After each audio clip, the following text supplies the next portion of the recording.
Please go subscribe to the Rumble channel for Franchise Sports TV under the name FSTV22. Now, I'm using that Rumble channel for any purposes of me getting kicked off YouTube and also for more of my spicier joints. It's free as well. I have the freedom to say whatever I want to say as well. So go subscribe to FSTV22. That is Franchise Sports TV 22 on Rumble. When this season started, I might have said this before, but when this season started, I had a target. And my target was the Lakers. JJ Redick, the Apocalypse, and his son. Right? Still are the targets. But I did not plan to do this for the whole season. But you know what? They made me do it. They forced me to do it because, Joel Embiid has been almost a poster child for this load management. He is starting to overtake, maybe not overtake, but he's reaching almost Kawhi Leonard levels of load management. At least for Kawhi Leonard and the Clippers, at least they were still within competitiveness because they still had other players like Paul George and even Westbrook and Norman Powell and others. But the 76ers, nah. I even think Paul George would be used to this, but nah. So last night, they played the Memphis Grizzlies, who also dealing with some injuries. But that wasn't an excuse. The Memphis Grizzlies, at one point in time, was just beating down the 76ers. Memphis Grizzlies ended up winning 117-111. When I was watching, I saw a clip of it. They was down by almost 20-something points, just getting beat down. Paul George leaves again with an apparent knee issue again. Let's recap this right quick. It just seems like a cursed season for the 76ers. It's not a good season for them at all. It's looking ugly for them. And I see that Cleveland played back-to-back and won, blowing out New Orleans by 28 points tonight. So they kept it going. Jaren Jackson Jr. had 25 points. Desmond Bain added 21 points and 10 rebounds. And the Memphis Grizzlies set a season high with 19 three-pointers and a 117-111 win over the Philadelphia 76ers on Wednesday night. Jalen Wells added 14 for the Memphis Grizzlies as Grizzlies head coach Taylor Jenkins became the winningest head coach in franchise history, which does not sound like it was much of a feat to do. And the reason why I say that wasn't a feat to do because the Grizzlies are a newer team, and the Grizzlies have been up until probably, let's say, 2010 at least. The Grizzlies was a losing team. They was a terrible team. They had some sparks of success when Paul Gasol was first there, but they went back to garbage as soon as he was traded.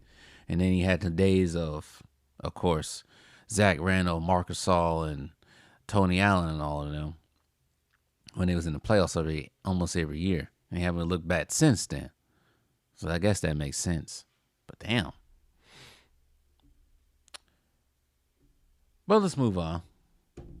If my computer could stop doing that, please. Joel Embiid led the Sixers with 35 points and 11 rebounds. But it wasn't enough. Because, once again, like I said in the beginning of this video, Paul George went out with an injury. They lose their fifth straight game. Rookie Jared McCain finished with 20 points while... Oh, I was about to say, who is this? While the French Ben Wallace added 17 points. Memphis, which led 115-110, with 3:15 left, had to withstand a late Philadelphia rally to capture the victory.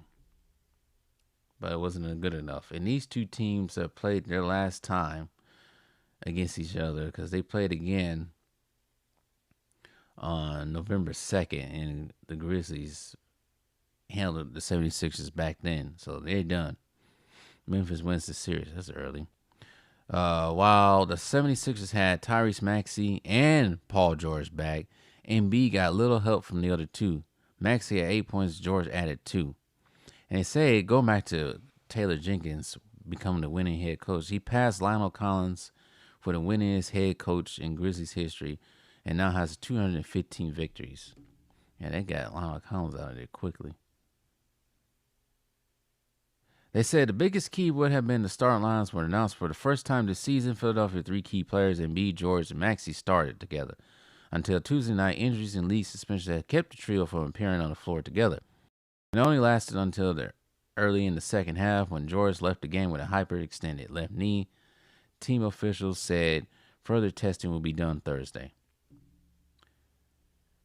They said Memphis Grizzlies had been struggling from the three-point range, 33%, and Bane among those having trouble going 2 for 16 from beyond the arc in the last 2 games.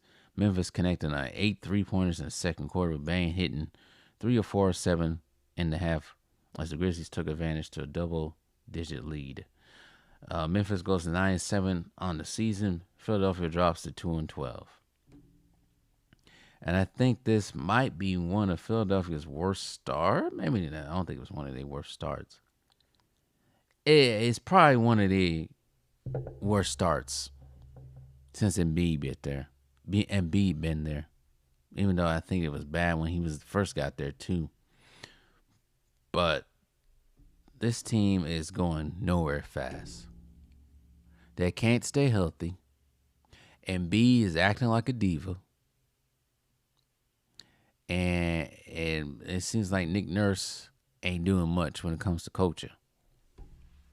But he won't get called out for that. They continue to keep going after Doc Rivers and the Bucks, even though the Bucks are slowly changing their tide very quickly, being winners of 3 out of 4 last games, I think, something like that.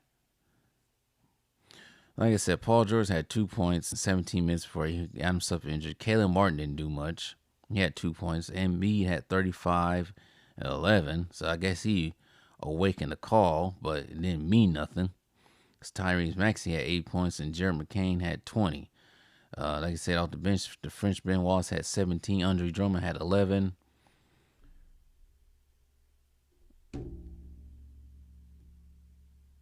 And it was not good enough to win the game. As for the Memphis Grizzlies, Kelly Oubre had 7 points off the bench. As for Memphis, Jaren Jackson had 25. Yeah, we said that already. Scottie Pippen Jr. got the start and had 8 points. He was 3 for 10 from the field. John Morant is still injured. He did this without John Morant. The bench had production as well. They got Aldama, I think that's how you pronounce his name, 12 points from him. Jake LaRava, 11 from him. Jay Huff, 8. Luke Kennard had 12. I don't even know who half of these people are. That's coming off the bench from Memphis. So, even with John Morant being out, they still managed to beat the brakes off the 76ers. Huh? Oh, well. It's not looking good for these 76ers. They got 3 people they shelling out money for. And it's going to hell fast. Their season's going to hell real fast. And they most likely going to be a lottery pick if this continues. And you're going to be a lottery pick when you have 3 All-Stars on your team with a former MVP. Maybe Joel Embiid changed his tune by playing back-to-backs real soon. Maybe he won't.